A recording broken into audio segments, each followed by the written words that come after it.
I'm Dr. Jessica Collins. I'm a clinical psychologist and one of the associate trauma trainers at Epion. And today I'm just going to take some time to speak about what goes on in our brains in response to a traumatic event. And today is just very much meant as a whistle-stop tour. And of course, the neurobiology of trauma is extremely complex and it's very much an evolving picture. It's something that we're learning more and more about all the time. So today is not intended to be a comprehensive picture at all. It's just one way for us to understand how the brain responds in a general sense in trauma, and perhaps one way that by thinking about it this way, it helps us to support the people that we work with who have experienced traumatic events. So let's begin with a quick tour of the brain. We can think of our brain as being divided into three main parts. So at the bottom, we have the brain stem, which is sometimes known as the reptilian brain. This is the part of the brain that's responsible for our bodily functions.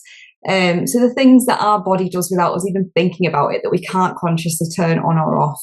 So things like breathing, heartbeat, a hunger drive are all sit within the brain stem area, along with the hypothalamus. And I guess the reason it's called the reptilian brain is because this part of the brain looks very similar in lots of different animals, even reptiles who evolved a very, very long time ago. So the brain has looked very similar in this regard for a long time. The next section of the brain is the limbic system, sometimes referred to as the mammalian brain, or this part of the brain that looks very similar in mammals. This includes the amygdala, which is the part of the brain that's responsible for our emotional response. We'll come to in a bit more detail later. This part is kind of also seen as our threat detector, or as our internal smoke alarm that notices danger and lets us know when we're in danger. And we also have the hippocampus in this section of the brain, which is responsible for our memory systems and our ability to learn new information, so take something into our memory and learn it. And then we also have the cortex. So this is the green spongy bit at the top of this picture, sometimes called the human brain because this is the bit that's most developed within humans. It's generally responsible for things like our conscious thoughts, also our ability to use language and how we perceive our world. And the prefrontal cortex, which is right at the front, is the most advanced bit of our brain, responsible for really high-level thinking skills. So this continues developing into our late adolescence, even into our early adulthood. We're still developing this part of our brain. So it's the bit that's responsible for planning, thinking about consequences, weighing up decisions. So, really high-level thinking skills that we're not able to do when we're younger children. It's also responsible for social behaviours, so kind of making sense of what someone else is thinking or understanding social rules, and also for regulating emotions. So that's kind of a very basic understanding of the brain. Let's have a think about how our brain responds when we're in a stressful situation. So I want you to have a think about if you were walking through a forest on a nice warm day and all of a sudden you hear a rustle in the trees and you think, oh, I wonder if that could be a bear. So the first thing that's going to happen is your amygdala in your limbic system is going to shout to you that there's danger. That internal smoke alarm that's noticing danger is going to shout really loud and say, oh God, we might be in danger here.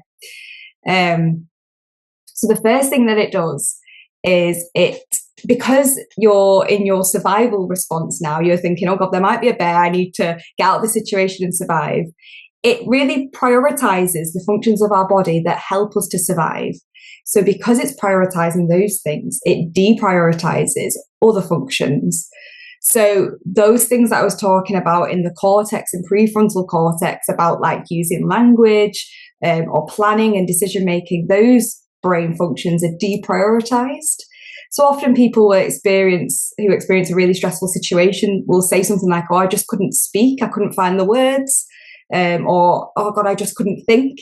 And that's because that part of our brain isn't getting as much resources as it might usually get. And that's because our body is trying to help us to survive, not to speak or to think.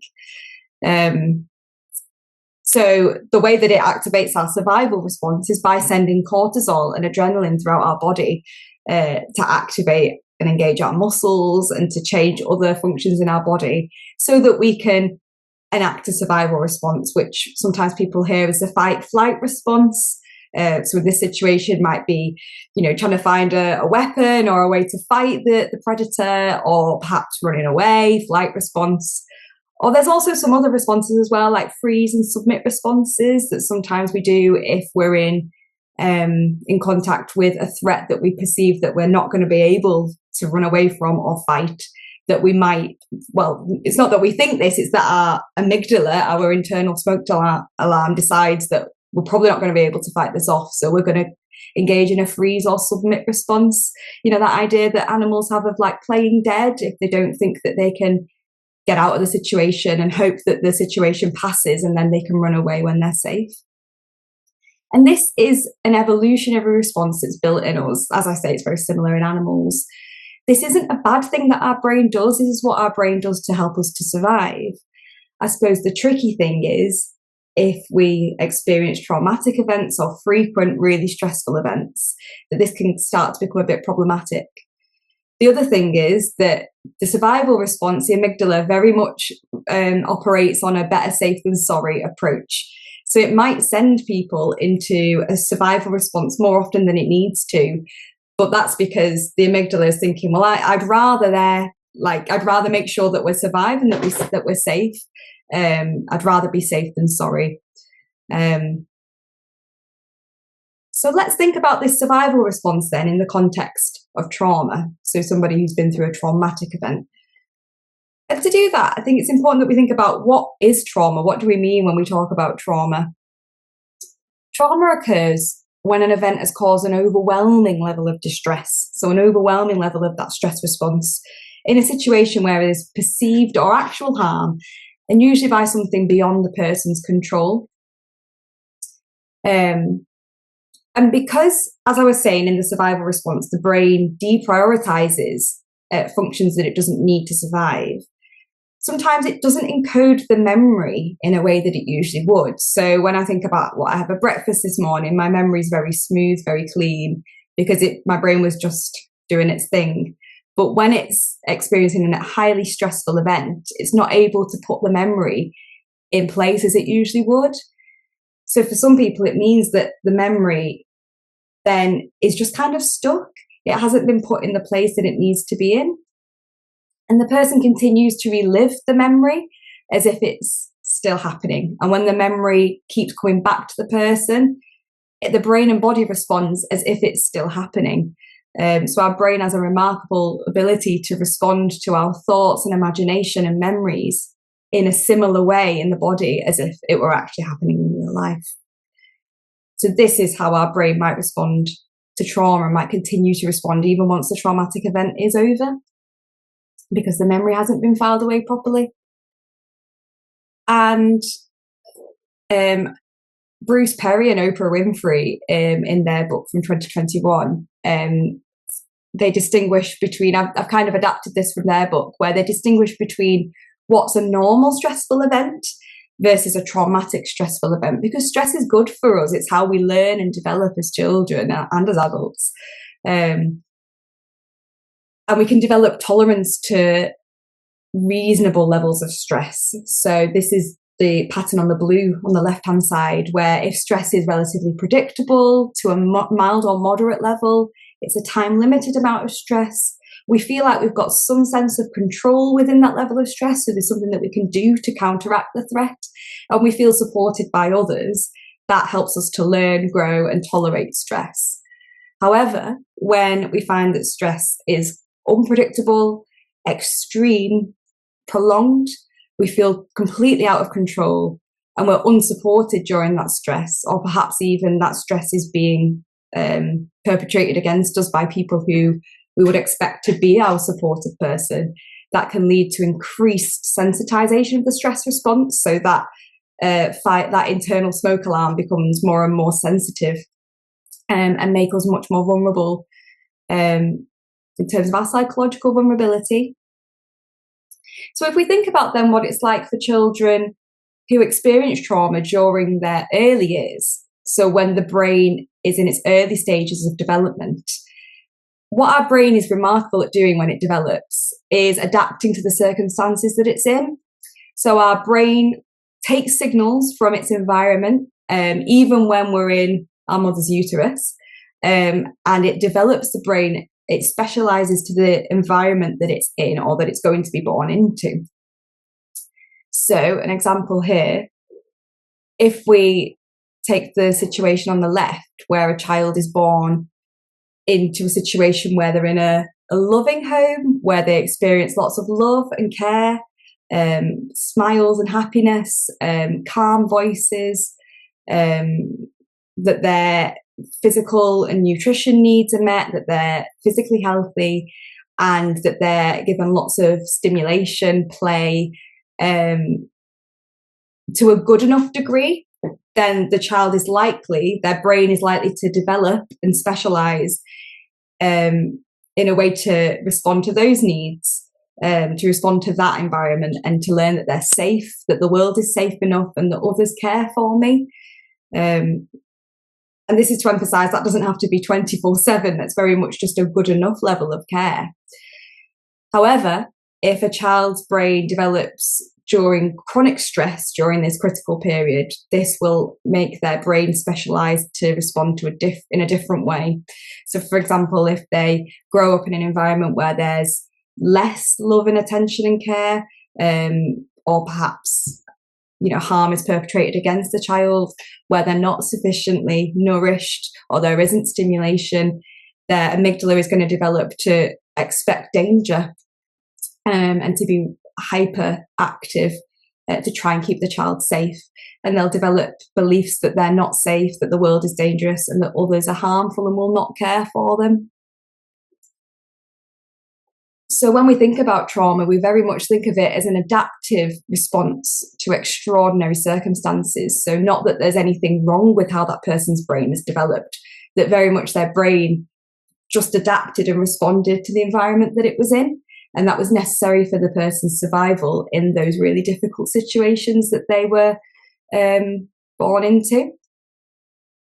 So when we think then about how that could impact a child's early brain development, if the amygdala is constantly sounding, so their internal smoke alarm is constantly active and becomes overactive, the child can become really hypervigilant to threat.